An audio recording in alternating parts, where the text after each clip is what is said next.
Hi everyone, I wanted to talk about the non-harmful ways drugs can be used in the horse racing industry.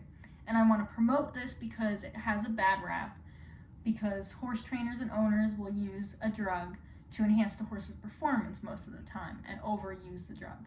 But in cases where a horse gets hurt or injured in an instant moment, you need something to have the horse on, because if the horse is just sitting there in pain, you don't want to see that. The audience doesn't want to see that at a horse race, so it's the responsible thing to do. Just like if you got hurt, if you're at a racing event that running a track and you hurt your ankle or something, you want some Tylenol. An example of a horse Tylenol is butavenazole, and it's called Bute. I actually have it right here in a powder form because my horse needed it once when he was lame. And when he was lame, that means he couldn't put pressure on one of his legs and it hurt him to walk. And it has a pain reliever in it, so it's basically like their Tylenol. I wanted to talk about this topic because I want to persuade everyone that it's okay to use drugs in the proper use of them. So I wanted to ask the non-horse riding audience if you've ever been to a racetrack or seen one on TV. For New Jerseyans, there's the Monmouth Park racetrack. If you've ever seen an accident there, comment below. If you've ever seen an accident happen on TV from the Kentucky Derby, the Preakness Stakes, the Belmont Stakes, any of those, just let me know, because I want to hear out from you guys and see if any of you have seen it. Horse trainers and horse owners will use butavenazole for a lot of quick fixes. Now, a quick fix isn't the right terminology because you don't want to overlook a problem and not fix it completely.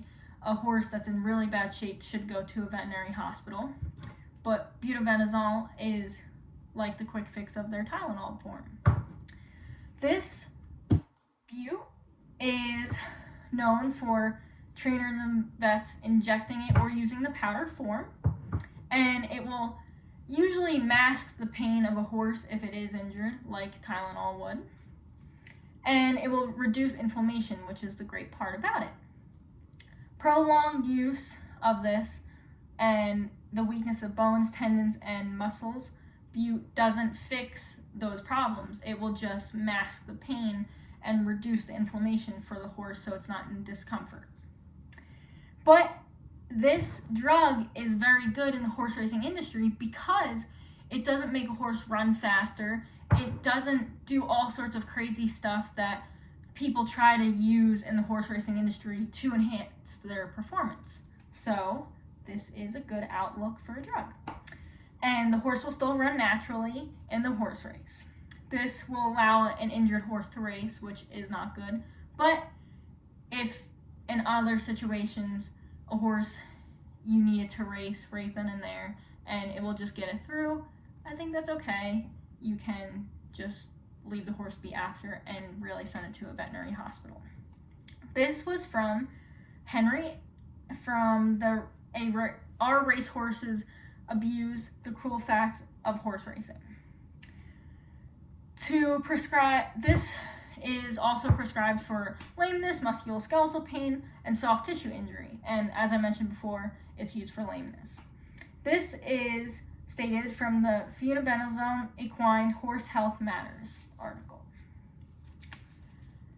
Now that I talked about a drug like Tylenol for horses, I wanted to talk about other medications that are used therapeutically. Approved therapeutic medication will make a horse come back negative instead of positive from taking a horse racing drug test before they go on the track to race. From the RMTC, they have established a list of 30 approved controlled therapeutic medications that are allowed on the track, which is great. One of their drugs that are used are Provonazole, and it's used to treat or prevent ulcers in horses, and it is recommended to be stopped approximately 24 hours before a horse race. This is stated from Jennifer Garshman, and it is from the article Medication Use in the Horse Racing Industry. This is an example of a good medication that can be used on the racetrack. And ulcers are very common in a horse that races because if they are not fed at proper times and given, say, hay all day of the day, their acids in their stomach can keep rotating, and that could cause ulcers. If a horse is fed properly, given grass, given hay, ulcers usually don't come. But since horse races go on for hours and horses are at a fast speed all the time, it is nice to have those drugs that are welcomed into the horse racing industry so that a horse can be prevented from getting ulcers in the long run. And this is a very positive outcome. I wanted to also point out 2 book articles that I found that can help you find the drugs that are legal and aren't legal. In Chapter 8 of the Kentucky Derby Horse Rule Book, it states that there are medications banned and medications that are allowed. In the Chapter 8 of the Kentucky Horse Racing Commission Uniform Drug Medication Substance Classification Schedule, each medication is in a form of A to D and is ranked from A to D. A is the least effective on a horse, and D is the most effective on a horse that it will show in its racing performance.